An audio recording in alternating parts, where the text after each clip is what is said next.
guys, and welcome to the second episode of Turtle Tea Talk. This is where we talk about general things and situations and problems and stuff like that, and I try to give you my opinion and my advice on those topics, all over tea, because we love tea, possibly cats too. For today's Turtle Tea Talk video, we're going to be talking about weight issues, and this I suppose could range from absolutely anything, but this is going to be, as I'm going to try and do in most videos, my personal experience with it. So these are going to be weight issues as in gaining weight, being too skinny and things on that sort of topic.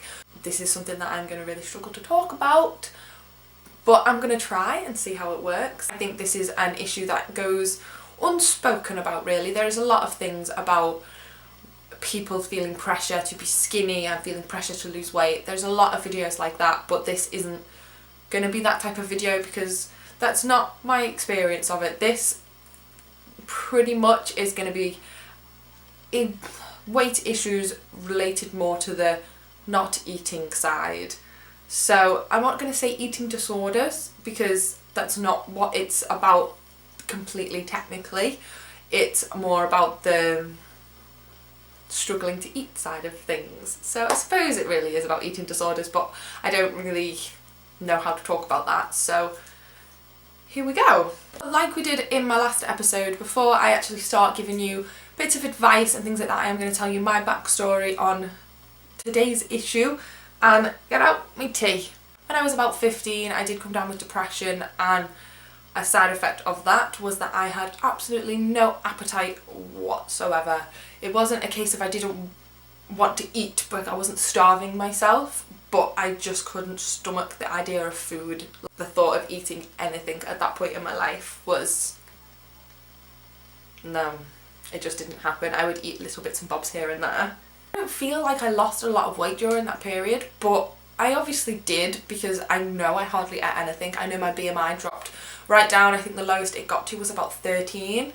So however underweight that was, it was more of a subconscious thing that I couldn't stand the thought of eating food because I just felt so awful. And my dad, bless him, I love my dad to pieces. He was absolutely brilliant during this stage of my life. I feel awful when I'm going to say this now because he tried so hard and he used to make me lovely meals, and I used to just hide it, or I used to just hide, depending on what it was. I would tend to hide it somewhere to get rid of later. A few times I threw it out the window, I threw it out the window into next door because they had a bit of an overgrown garden, so they never knew, because I didn't want him to worry and I really didn't want to eat it. This possibly went on for a few weeks, like a few months maybe. I don't think it was very long, and I did slowly start getting my appetite back, but something was different. I don't know what it was. I know a lot of people say that my stomach shrunk during the period where I hardly ate any food. So then when I did get my appetite back and I wanted to start eating again, I would feel full very quickly and start feeling very, very sick and bloated and everything. And I think all of that mixed together just made it so at that point I made the conscious choice that I didn't really want to eat anything, because it made me feel so awful after I'd eaten that it was better off just not eating anything at all.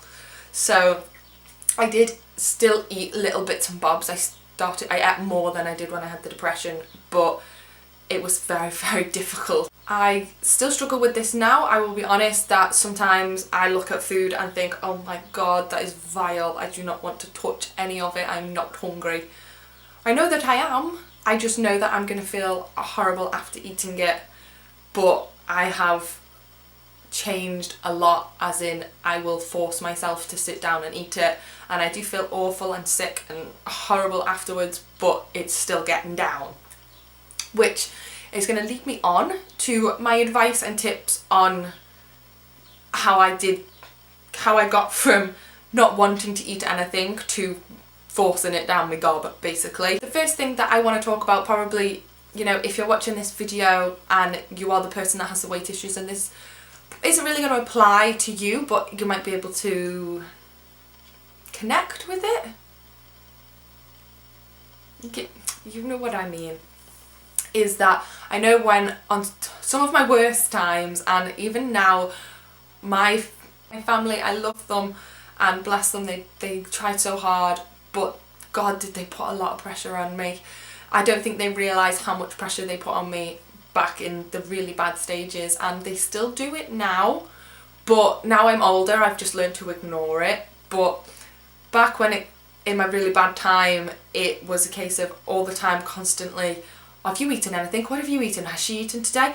Oh, are you eating enough? You look like you've lost weight. Oh my God. And it was just a constant sort of in my head all the time pressure off everybody. And I know they were just trying to help, and I know that they didn't mean it I know they didn't know it made me feel this way, but that pressure made it even worse, because then I knew the stress, and I knew they were watching and waiting to see what I was eating, and I just was like froze. I was like, no, can't eat anything then, because I am one of them people that when they get stressed lose their appetite. The fact that I didn't want to eat in the first place, and then add the pressure and the stress on top of that, literally nothing could go down. Now I've gotten older, I've moved out, so that pressure is gone.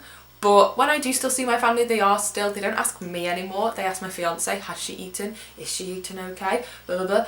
But I know they're just doing it because they love me. But for any parents or relatives watching this video that have people that they know that are going through weight issues, my advice is to keep an eye on them, but do it like in a subtle sort of way. Don't pester, don't mither, because that stress and that attention being drawn onto that person just makes everything else implode around them, and no. It took me a long time before I could actually eat a full meal, and like I said earlier, they still struggle with eating a full meal, but I very, very slowly worked my way up to it. I think, to be honest, the thing that changed for me was when I moved out, because my fiance, bless him, is so understanding of the entire thing. He knows me, he understands that if he puts stress and pressure on me, then I'm just going to blatantly refuse to eat anything. So when we used to go out or we'd go for meals and stuff, he always just was just so normal. He never kept looking to see what I was eating, he never did anything. So I could, with that pressure gone, I felt that I could only eat a couple of bites and leave it, and that was okay. And afterwards he would tell me that I'd done really well and eat what I'd eaten, and not been like, you should have eaten more. It was like, wow, you ate quite a lot there, babe. Positive reinforcement that, you know what, no, I really didn't eat that much.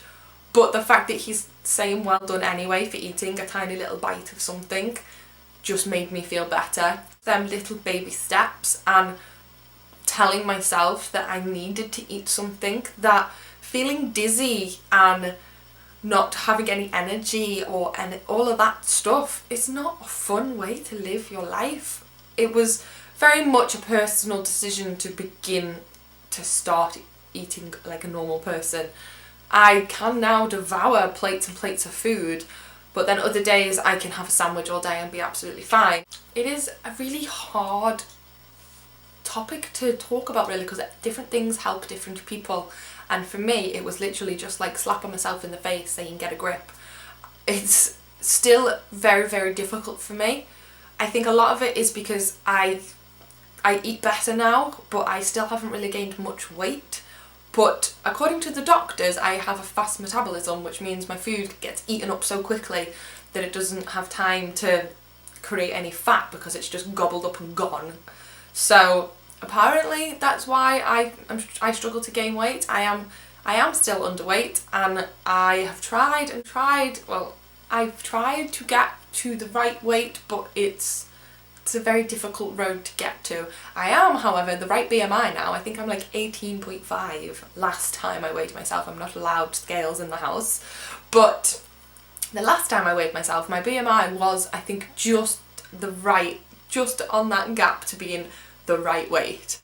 I also think a good tip for anybody out there, if you do live by yourself, you already do this, if you are living at home with parents or living somewhere where somebody else cooks your meals, is to prepare your meals yourself. I found that it helps me a lot being able to decide what I wanted to eat, and I could eat it when I wanted to eat. I didn't have to wait for specific times or eat a specific food. Once I'd moved out, I could pick and choose whatever I was eating. So even if it was just a packet of crisps and a yoghurt for lunch, I'd still eaten it. There was no pressure of like a big lunch to get through because I was in control of what I chose to eat. What I chose to eat. Like I've said, my weight issues haven't come from starving myself on purpose to, well, not, I want to say on purpose because I know that a lot of the times weight issues are an unconscious choice, but I haven't done it. I haven't had weight issues because I've been like, I want to be skinny and thin. So I find it difficult to give you advice on, yeah, it's just a very different sort of thing. Obviously, I've never been at the stage where I've had like an official eating disorder. There was talk about it at one point with the doctors, but nothing ever came out of it. They just asked me, do you have an eating disorder? I said no. They went, okay. So nothing ever officially came out of it. But it's a very different type of thing. Honestly, I think a lot of it is taking the pressure away from yourself. Don't think, oh my god, I've got to eat this food because otherwise this is this and this and this person's going to say this or this is going to happen. If you take that away, try to get that pressure off from yourself and be like, you know what, it doesn't matter how much I eat as long as I am eating a bit more than I did yesterday, even if it's a mouthful more than yesterday, then that's an achievement in itself. If you can manage 3 bites of a sandwich but the next day you manage 4 bites of a sandwich, it's progress. Very gradual steps, taking the pressure off myself, thinking, you know, not being embarrassed by it, not being ashamed that that's all you can eat, because that is another thing that I find even now. If I go out somewhere or if I'm at somebody's house and they see me only eat a little bit, then they are like, is that all you're eating? Oh, and that just sets off like bombs in my brain of, oh my god, they're paying attention to how much I'm eating and I can't eat anything. That was a really fast sentence. Because then as soon as I know that they're watching me, then I can't eat anything more then, because I can't eat with people watching me like that. And I know that people don't mean it the way it comes across, they're just trying to make a joke, but I think a lot of people don't understand the difficulties that come with having weight issues. People understand when it's the opposite end of the issue, when people are struggling to lose weight, but people don't seem to understand when it's the opposite, where you cannot gain weight.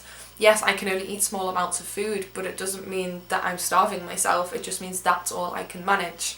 I don't know if this video was actually that helpful. I want to think it was, but I had this grand idea of what I was going to talk about, and then I've sat down with my camera and thought, you know what, I actually don't know anything about this, I just know what worked for me. So I hope that you found this a little bit helpful. If you're just going through something and you just need that extra support, then please message me, follow me on Twitter. I'll do everything that I can to help you through whatever it is that you're going through, because I went through it alone. I know my fiance was great, but he doesn't understand. Nobody out there understands unless you've had weight issues yourself. Nobody can know what it's like. So if you are out there and you need somebody to talk to or anything like that, please message me. I really don't mind. Thank you for watching this video. I hope that you have liked it. If you haven't seen my last Turtle Tea Talk, it will be linked down there. We talked about confidence and anxiety issues, and if there are any specific topics that you wish to talk about, then let me know in the comments section and I will let you know if it's something that I think I could talk about. Thank you for watching, and make sure that you subscribe, and I'll see you next time. Bye!